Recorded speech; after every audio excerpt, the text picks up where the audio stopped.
Well, later today, the independent inquiry into child sexual abuse will publish its final report following an 8-year investigation. The probe is expected to criticise senior officials for denying abuse allegations over many years. Well, Maggie Oliver, former detective and whistleblower at the Greater Manchester Police, joins us in the studio.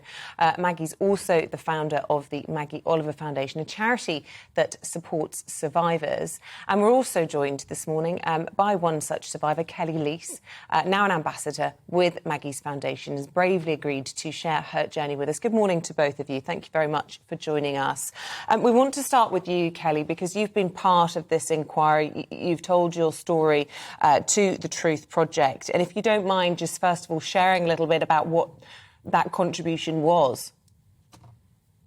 I went to the Truth Project at Liverpool and basically they only interviewed me. I wasn't comfortable and they recorded me and they was just asking my opinions on what needs to be done. And then they actually nudged police stations because they wasn't returning my phone calls, and they nudged councils. And that is my experience of the Truth Project. They didn't offer any aftercare or anything. You know, I was in there for 45 minutes. It was like I was being interviewed at the police station, to be honest. Right. So you're saying they should have given you longer, and the way in which they spoke to you wasn't right for you? It wasn't correct at all. It was just asking my opinion on what needs to be done. They wasn't caring at all, and then they nudged police stations, and when they nudged the police station, that's when they returned my phone call, because I'd been waiting at least a year then, and police officers hadn't been returning my phone calls or anything. When the Truth Project nudged them, that's the only time they returned my phone calls. Well, Kelly, I know that you've been brave enough to let us talk about what happened to you because you believe it's important when, in the context of this awful report, you were raped by a family member as a 5-year-old girl. You were taken by a children's home when you were 11, where abuse continued. A harrowing childhood. Lessons have to be learned from your experience. Your voice has to be heard. And yet you're telling us you just don't feel that's been done. That hasn't been done because for many, many years since I was a child, there was happy sweeping things underneath the carpet, you know. But this time, you know, I've come to the foundation, received some amazing support, and I'm not going anywhere. You know, I am entitled to justice. People committed suicide, you know. That children's home was torture. Absolute torture. Given your experience, how do you feel about this report that will be published later today? I don't have much faith in that report, to be honest. I reckon they all have each other's backs, you know, because what they're not putting in the report is how they nudge these police stations. They're supposed to be, you know, pulling them up on these failings, how they failed so many people for so many years. But what they're not saying to you is how they contacted these police stations, how they contacted these councils. Well, I want to bring Maggie Oliver in all of this because, Maggie, this report has been compiled of 325 days of public hearings, 725 witnesses, 19 investigation reports, 24 research reports, 8 engagement reports, over 6,000 experiences shared with the Truth Project. We're expecting 87 recommendations for change, and yet you tell us you don't think it's going to be worth the paper it's written on. No, absolutely not. They are in all the inquiries. So what Kelly is a really valued ambassador, but she's an example of a survivor of grooming gangs, of childhood abuse, the most horrendous abuse. The organised network strand of the inquiry was squeezed into 10 days.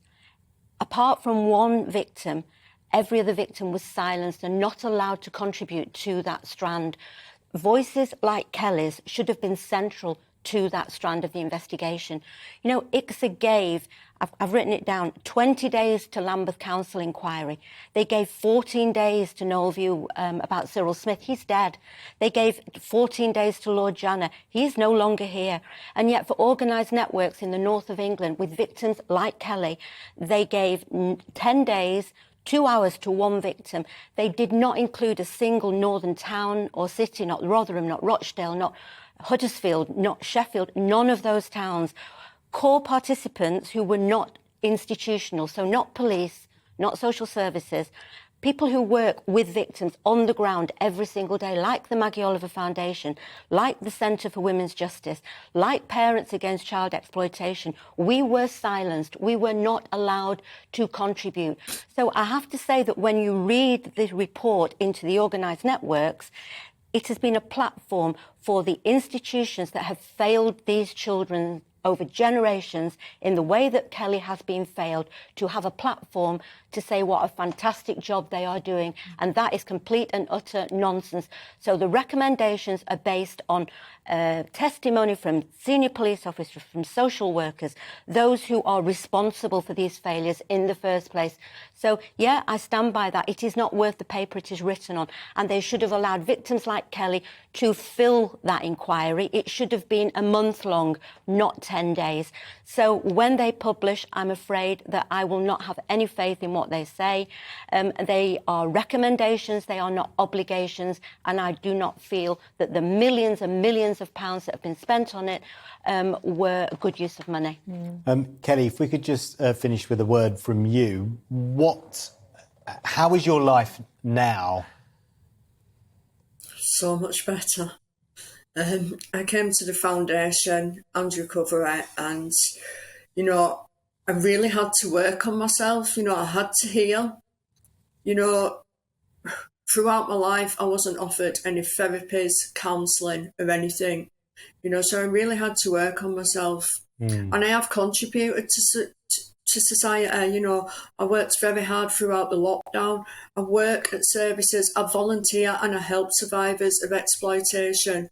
I am making a difference. So this kid that was laughed at, and multiple people says, she won't amount to anything. I have improved my life dramatically, hugely, you know, and I'm staying, and I'm going to continue to do what I have been doing. And I aren't going anywhere, you know, and I'll say to any survivor, please come out of that isolation, please come forward, and we will help you all the way. Amazing to hear that voice. Kelly Lees, sexual abuse survivor. Maggie Oliver, we know you've had a huge contribution to helping many children, now adults, rebuild their lives as well. Thank you both very much indeed. Yeah, thank you.